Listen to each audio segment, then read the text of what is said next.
මාස 6 ඔයාට හොඳ රිසල්ට් එකක් ගන්න එකේ තර්ඩ් try එකේදී කරන්න තියෙන්නේ මේ ඔයාගේ ඩ්‍රීම් රිසල්ට් එකට යන්න හම්බෙන්නේ නැහැ. ආයෙ try එකක් කරන එක ඇත්තටම අපරාධ. මේ දවස් ටිකේ ඔයාගේ රිසල්ට්ස් ඇවිල්ලා තියෙන නිසා එතන තමයි ඔයාගේ ප්‍රධාන මූලිකම වැරද්ද තියෙන. පුළුවන් වෙච්ච කාල සීමාව අඩුයි.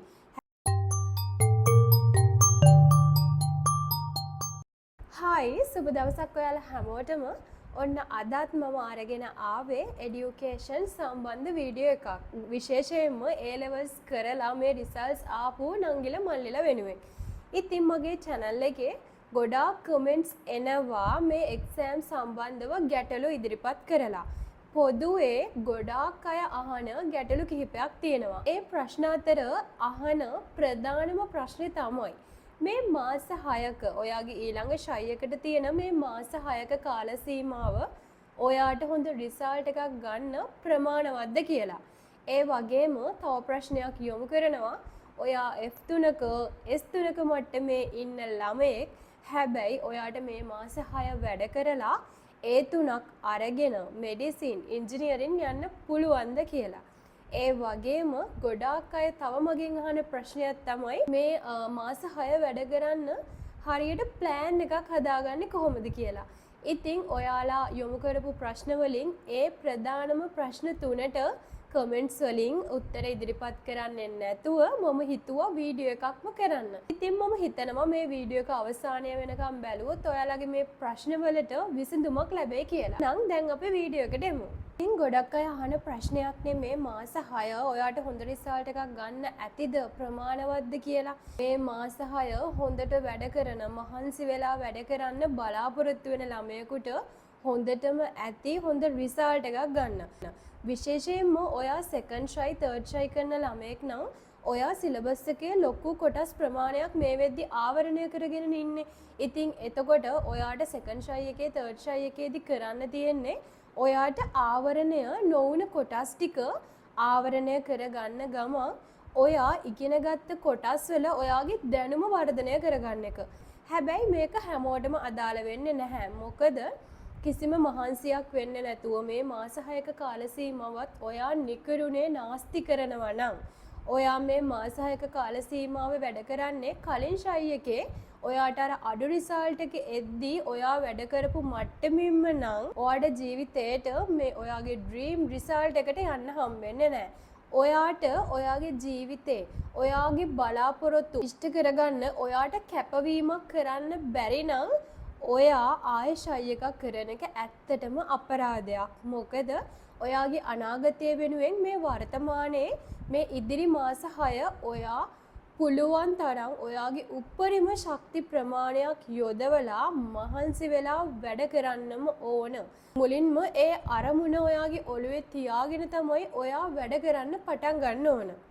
තව දෙයක් ගොඩක් අයට හිතෙනවා ඔයා මේ ෂයි එකේ F3ක් S3ක් අරගත්තු කෙනෙක්. හැබැයි ඔයා හිතනවා මාස 6කින් ඔයාට A3ක් නැත්තම් A2යි B එකක් ගන්න බැහැ කියලා. ඒ ඇයි ඔයා එහෙම හිතන්නෙම? එහෙම ගන්න ළමයි ඊටාම අඩු ප්‍රමාණයක් නේ ඉන්නේ. S3ක් F3ක් අරගෙන ඊළඟ ෂයි එකේදී මාඩ විදිහට ලොකු වෙනසක් රිසල්ට් එකේ කරන රිසල්ට් එකේ ලොකු පෙරලියක් ඇති කරන ළමයි ඉන්නේ බොහොම සුළු ප්‍රමාණයක්. ඔයා හිතනවා ඒ සුළු ප්‍රමාණය අතරට ඔයාට යන්න බැරි වෙයි කියලා. ගොඩාක් මට කමෙන්ට්ස් දාන්නේ මට මේ පාර F3යි. මට මේ පාර S3යි. මට මේ මාස 6 වැඩ කරලා A3ක් නැත්තම් A2යි B එකක් අරගෙන ඔයාට ඉන්ජිනියරින් මෙඩිසින් යන්න පුළුවන් වෙයිද කියලා. ඔයා තව කෙනෙක්ට මේ ප්‍රශ්නේ යොමු කරනවා කියන්නේ ඔයාගේ ආත්ම විශ්වාසය අඩු වෙලා කියන එකනේ. ඔයා හිතනවා අර වගේ රිසල්ට් එකේ පෙරලියක් ඇති කරන ළමයි 14 අතරට ඔයාට යන්න බැරි වෙයි කියලා. ඉතින් මේක ඔයාගේ ඔළුවේ තියෙන තාක්කල් ඔයාට කවදාවත් ඔයා ෂයි කීයක් කරත් ඒ ඔයාගේ ඩ්‍රීම් රිසල්ට් එකට ඔයාගේ ටාගට් එකට වඩා යන්න බෑ. මොකද ඔයාගේ ඔළුවේ කැරගෙන්නේ නෙගටිව් දෙයක්. ඔයාට පුළුවන් වෙයිද? මට බැරි වෙයි නේද? එහෙම යන්නේ ගොඩාක් දක්ෂ ළමයි. මම එච්චර දක්ෂ නෑ. ඔන්න ඔය දේවල් ඔයාගේ ඔළුවේ දැන් තියෙනවා නම් වහාම ඊළඟ ෂයි එකට කලින් ඒ හැම දෙයක්ම අයින් කරන්න ඕන. ඔයා හිතන්න ඕන ඔයා අර රිසල්ට් එක ගන්නවා. ඔයා ඒකට මහන්සි වෙනවා. ඔයා ඒකට හරි විදියට මහන්සි වෙලා ඒ රිසල්ට් එක ආවේ නැතත් ඔයාගේ හිතේ තියෙනවනේ ඔයා උපරිම දේ මේ ෂයි එකේ කළා කියලා. ඉතින් ඔයා අර විදිහට අවිනිශ්චිතව මේ ෂයි එකත් ඔයා අලුත් ෂයි එකත් කරන්න පටන් ගන්නවා නම් එතන තමයි ඔයාගේ ප්‍රධාන මූලිකම වැරද්ද තියෙන්නේ. අපිට පුළුවන් ඔයාලට උපදෙස් දෙන එක විතරයි. ඒ උපදෙස් අරගෙන ඔයාගේ රිසල්ට් එක හදාගන්න එක කරන්න ඕනේ ඔයා. ගුරුවරුන්ගේ උපදෙස් අරගෙන ඒ වගේම ඔයාට වඩා වැඩිහිටියෙක්ගෙන් ඔයාගේ රිසල්ට් එක තිබිලා ඊළඟ ෂයි එකේ ඒ තුනක් ගත්ත කෙනෙක්ගෙන් මිසක් වෙන කිසිම කෙනෙක්ගෙන් ඔයා උපදෙස් ගන්න යන්න එපා. තව දෙයක් කියනවනේ මේ දවස් ටිකේ ඔයාගේ රිසල්ට්ස් ඇවිල්ලා තියෙන නිසා ගොඩාක් ඔයාට උපදෙස් දෙන්න කට්ටිය එයි. ඒ කියන්නේ ඔයා කැමති කැම්පස් යන්න, ඔයා කැමති ඔයා ඉන්ජිනියරින් මෙඩිසින් ගිහිල්ලා හොඳ සමාජයේ හොඳ තැනකට යන්න තමයි ඔයා කැමති. හැබැයි මේ රිසල්ට්ස් ආපු දවස් ටිකේ ඔයාගේ වටේ ඉන්න පිරිස නිසා ඔයාගේ ටාගට් එක නැති වෙන්න ඉඩකඩ තියෙනවා. ඒ කොහොමද? ගොඩක් අය කියනවා කැම්පස් යන්න එපා. කැම්පස් ගිහිල්ලා කාලය නිකන් නාස්ති වෙනවා. ඔය වගේ දේවල් කියනවා ඔයාට. ඔයත් ඒ දේවල් ඔලුවට ගන්නවා. ඉතින් එතකොට ඔයා මේ මාස 6ත් වැඩ කරන්නේ අවිනිශ්චිතභාවයකින්. ඇත්තටම කැම්පස් ගියාම මට ජොබ් එකක් නැති වෙයිද? කැම්පස් ගිහිල්ලා වැඩක් තියෙනවද? ඒ නිසා ඔයා මේ ඔයාගේ ඔළුවට විස බීජ දාන නෙගටිව් අයගෙන් කිසිම විදිහකින් උපදෙස් ගන්න එපා. ඔයාට S3ක් නම් ඇවිල්ලා තියෙන්නේ. ගොඩක් අය කියයි ආයෙ ඔයා ෂයි එකක් කරන්න එපා. ඔය S3ෙන් ඔය ජොබ් එකක් කරන්න. ආයෙ ඔයාට තව මාස 6ක් මහන්සි වෙන්න ඕනේ නැහැ. ඔයා දැන් ජොබ් එකක් කරා නම් ඔයාට යුනිවර්සිටි යන ළමයෙක්ට වැඩිය ඔයාට හම්බ කරගන්න පුළුවන්. ඔයාට සල්ලි මුදල් උපයන්න පුළුවන් කියලා. හැබැයි ඔයත් ඒකට එකඟ නම් ඔයාටත් හිතෙනවා නම් ඒක හරි කියලා ඔයාට හිතෙනවා නම් ඔයාට මේ S3ට වැඩි දෙයක් කරගන්න බැහැයි කියලා කමක් නැහැ. ඔයා ජොබ් එකක් කරන්න ඕවා යුනිවර්සිටි යන්න ඕනේ නැහැ. හැබැයි ඔයාගේ ඔළුවේ ලොකු ටාගට් එකක් තියාගෙන ඉන්නව නම් ඒ වගේම ඔයා දන්නවා නම් මේ ෂයි එක ඔයාගේ උපරිමය නෙමෙයි කියලා අනිවාර්යයෙන්ම තව ෂයි එකක් කරන්න. කතාවෙන් මට අන්තිමටම කියන්න තියෙන්නේ වටේ ඉන්න නෙගටිව් අයගේ කතා අහන්න එපා. ඔයා උපදෙස් ගන්න ඕනේ පොසිටිව් මිනිස්සුන්ගෙන්. ඒ කියන්නේ කාගෙන්ද? ඔයා යන ටියුෂන් ක්ලාස් එකේ ඔයාගේ ඉස්කෝලේ ළමයි ඕන තරම් ඇති F3ක් S3ක් අරගෙන ඊළඟ ෂයි එකේ ලොකු පෙරලියක් ඇති කරපු. ඒ වගේ රිසල්ට් එකක් ගත්ත ළමයෙක්ගෙන් තමයි ඔයා උපදෙස් ගන්න ඕන. එතකොට එයාලා කියයි එයාලා වැඩ කරේ කොහොමද කියලා. නැතුව හරියට එක්සෑම් එකක් කරගන්නේ නැතුව යුනිවර්සිටි එකට යන්න කැමැත්තකුත් නැතුව ඔයාගේ කැමැත්තත් නැති කරන જાතියේ නෙගටිව් අයගෙන් ඔයා කවදාවත් මේ දවස් ටිකේ විශේෂයෙන් උපදෙස් ගන්න බලාපොරොත්තුවක් තියාගන්න එපා. තව ප්‍රශ්නයක් මේ මාස 6ේදී ඔය වැඩ කරන්න ඕනේ කොහොමද කියලා. ඉතින් ඔයා වැඩ කරපු කෙනෙක් වුණත් වැඩ නොකරපු කෙනෙක් වුණත් ඔයාට හිතනවා ඇතිනේ ඔයා වැඩ කරපු ප්‍රමාණයට සාපේක්ෂව තමයි ඔයා වැඩ කරපු ප්‍රමාණයට අදාළව තමයි ඔයාගේ මේ රිසල්ට් එක ඇවිල්ලා තියෙන්නේ කියලා. ඉතින් ඔයා ඒක දන්නවා නම් ඔයා අනිවාර්යෙන් තීරණය කරන්න ඕනේ අදම ඔයා මේ පාර වෙනස් කරන්න ඕනේ කියලා. නිකන් හිතන්නකෝ ඔයා හරි ට්‍රැක් එකට වැටුණා.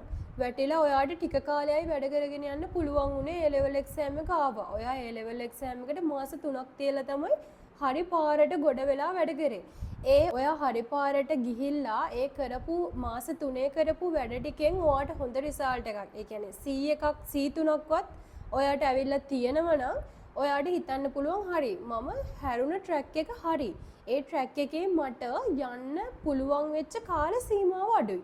හැබැයි දැන් ඒ ට්‍රැක් එක ඔයා කන්ටිනියු කරගෙන මේ මාස 6 එක දිගට වැඩ කරොත් ඔයාට අනිවාර්යයෙන්ම හොඳ රිසල්ට් එකට යන්න පුළුවන්. එන්නේ ඒ ආත්ම විශ්වාසය ඔයා අනිවාර්යයෙන්ම ඇති කරගන්න ඕන. ඔයාට ආත්ම විශ්වාසය නැතුව මේ වැඩේ කරගන්න හරිම අමාරුයි. ලින්ක් වීඩියෝ එකත් මම කියලා දෙනවා. ඔයාට ලැබෙන කාල සීමාවේ ඔයාට ඉගෙන ගන්න ලැබෙන කාල සීමාවේ ඉගෙනීම් කටයුතු කරන්නේ නැතුව ඒක ඔයාගේ පවුලේ ප්‍රශ්නයක් නිසා හරි ආර්ථික ප්‍රශ්නයක් නිසා හරි ඔයා තෝරගන්න සහකාරිය නිසා හරි මේ කාලෙදී ඔයාගේ ඩ්‍රීම් එක ඔයාගේ සිහිනය සම්පූර්ණයෙන් බොඳ වෙනවා නම් ඔයා බොඳ කරගන්නවා නම් හරිම අපරාධයක් වෙන්නේ. මොකද ඔයාගේ මේ අවුරුදු කිහිපය ඔයා ඉගෙන ගන්න අවුරුදු කිහිපය නිසා තමයි ඔයාගේ අනාගතය අනිවාර්යයෙන්ම තීරණය කරන්නේ. ඉතින් ඔයාගේ අනාගතය තීරණය කරන ප්‍රධානම එක්සෑම් එක තමයි A level එක්සෑම් එක. ඉතින් මේ A level එක්සෑම් එකට ඔයා ඒ නිසා ඔයාගේ උපරිමය ඔයා උපරිම විදිහට මහන්සියක් යොදවන්නම ඕන. ඉතින් ඔයාට මම කලින් කිව්ව හේතු නිසා මේ මාස 6ක් නිකරුණේ ගෙවලා දානවා නම් ඉදිරියට ඔයාගේ ජීවිතේ ඔයා බලාපොරොත්තු වෙන විදිහට ගත කරන්න බැරි වෙයි. මොකද ඉගෙන ගන්න කාල සීමාවෙදී ඔයා ඒකට අනිවාර්යයෙන්ම කැප වෙන්න ඕනේ. කැප වෙලා මහන්සි වෙලා ඔයාගේ ටාගට්ස්, ඔයාගේ ඩ්‍රීම්ස්, ඔයාගේ හැම දෙයක්ම ඔයා කැමති ජීවිතය ළඟා කරගන්න, ලබා ගන්න ඔයා ගොඩක් මහන්සි වෙන්න ඕනේ. මම ඔයාට දෙයක් කියන්නම්. ඔයා අද දවසයි හෙට දවසයි හරි දවස් දෙකක් හරි අරගෙන හොඳට කල්පනා කරන්න ඔයා මේ වැඩ කරපු විදිහ, ඔයා වැඩ කරපු විදිහ වැරදි මොනවද, අඩුපාඩු මොනවද, ඉදිරියේදී ඔයා කොයි විදිහටද වැඩ කරන්න ඕන. ඔයාට දැන් මම කිව්වනේ හොඳ රිසර්ච් ගත්ත අයගෙන් උපදෙස් ගන්න කියලා. ඒ උපදෙසුත් අරගෙන ඒ උපදෙස් ඒ විදිහටම පිළිපදින්නේ නැතුව තමන්ගේ ලයිෆ් ස්ටයිල් එකට අනුව, තමන්ගේ පැටර්න් එකට අනුව ඒ දේවල් වෙනස් කරගන්නේ කොහොමද? ඉදිරියේදී මේ මාස 6 ඔයා කොයි විදිහටද වැඩ කරන්න කියලා ඔයා අද හෙට කියන දවස් දෙක අරගෙන හොඳ ප්ලෑන් එකක් හදා ගන්නම ඕන.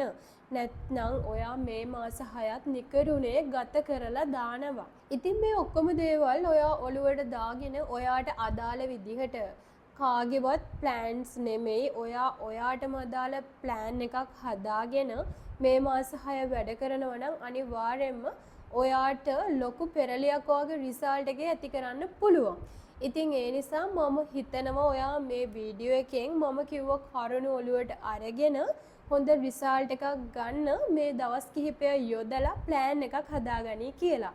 ඉතින් මේ ප්‍රශ්න වලට අමතරව ඔයාට මොනවා හරි ප්‍රශ්නයක් තියෙනවා නම් මේ වීඩියෝ එකට කමෙන්ට් එකක් විදිහට දාන්න. මම ඒවට රිප්ලයි කරනවා අනිවාර්යෙන්ම. එහෙනම් හැමෝම හොඳින් ඔයාගේ අධ්‍යාපන වැඩ කටයුතු ටික කරගන්න. ඒකට ඔයාට අදාළ ශක්තිය, ධෛර්යය ලැබෙන්න කියලා මම ප්‍රාර්ථනා කරනවා.